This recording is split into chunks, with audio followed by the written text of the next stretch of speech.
इस्लाम में म्यूज़िक सुनना हराम है। हदीस पाक का मफ़हूम है कि क़यामत के दिन जो लोग म्यूज़िक सुनते थे उनके कानों में शीशा पिघला कर जहन्नम की आग से उसके कानों में डाल दिया जाएगा। म्यूज़िक सुनने के बहुत से नुकसानात हैं। इंसान जब इबादत करता है, नमाज पढ़ता है तो उसका दिल नहीं लगता।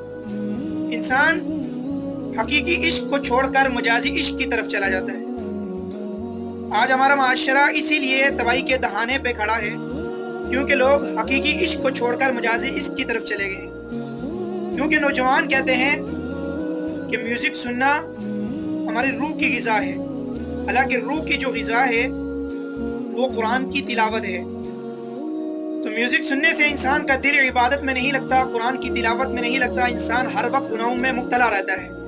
तो इसलिए म्यूज़िक को छोड़ें। अगर आप चाहते हैं कि इबादत के अंदर दिल लगे